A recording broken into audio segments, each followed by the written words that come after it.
Welcome to Blog and Mayblog from DougWills.com. This audio is brought to you by Canon Press.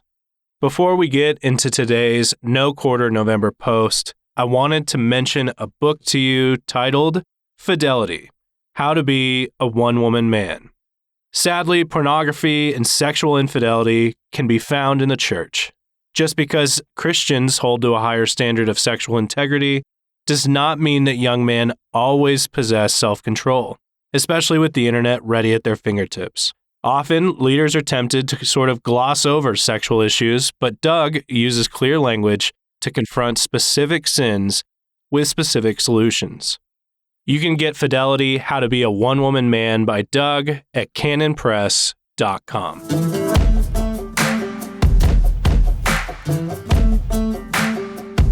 Pornography for Cuckolds, November 4th, 2020. Introduction. Christians across the board know that pornography is a problem.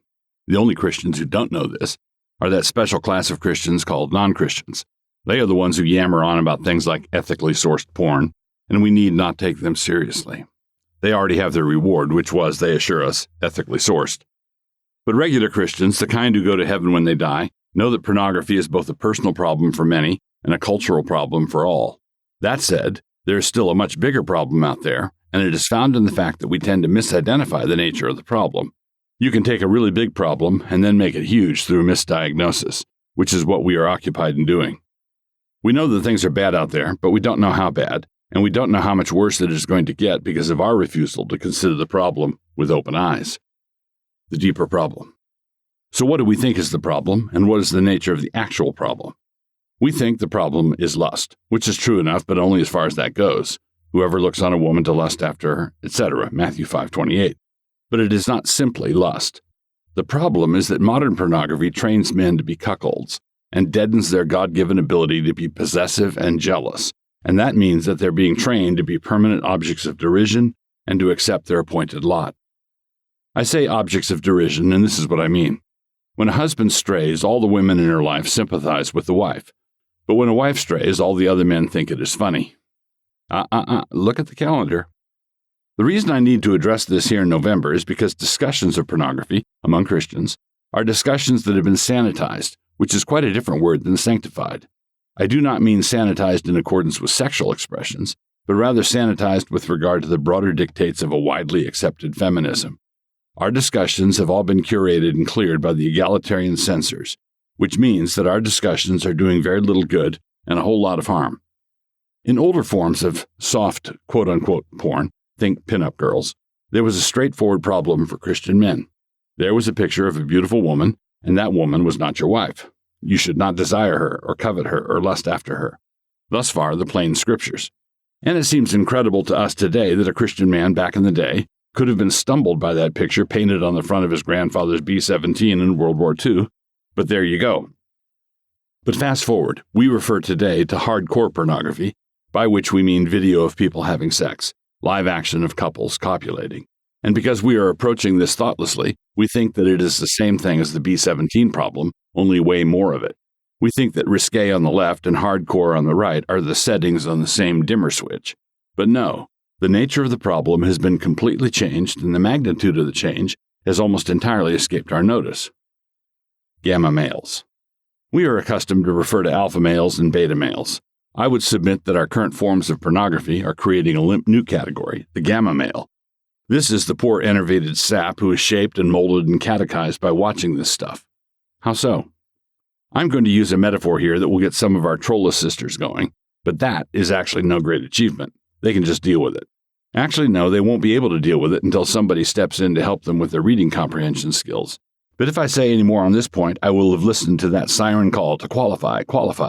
Be balanced, just this once. No, say I. I've been tied to the mast. When a lion is having his dinner on the wildebeest he just took down, and there is a circle of hyenas about 20 yards out, what does that tell you? It tells you that the hyenas want what the lion has, and that they are in no position to challenge him in order to get some. They are what we might call gamma hyenas. And when a man finds a particular woman beautiful and attractive, and then he satisfies himself by watching as another man takes her, he is deadening all the remaining vestiges of masculinity within him. It is not a hypermasculine impulse to watch other people get it on. It is the opposite. It is one of the hyenas strutting in front of the other hyenas, doing his best leonine imitation. It is not a cosmopolitan decadence. It is not worldly wise. It is not the experience of a man of the world. It is getting your jollies through losing, which is, as sexual perversions go, down near the bottom. The importance of being able to say, my wife. Civilizations are built by men who have families to feed. Cultures are built by men who can say a phrase like, my wife, without embarrassment.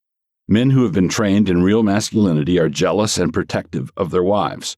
So a man who is not jealous of his wife is not a real man. And pornography, especially of the sort we are talking about here, cauterizes all those basic God-given masculine impulses. Jealousy is a good thing. God's name is jealous. Exodus 34:14. For thou shalt worship no other God, for the Lord, whose name is jealous, is a jealous God. And theologians talk about incommunicable attributes of God, the kind he cannot share with us, attributes like omnipotence, and attributes that he can share with us, like his love or his kindness, or his jealousy. 2 Corinthians 11:2. For I am jealous over you with godly jealousy, for I have espoused you to one husband, that I may present you as a chaste virgin to Christ.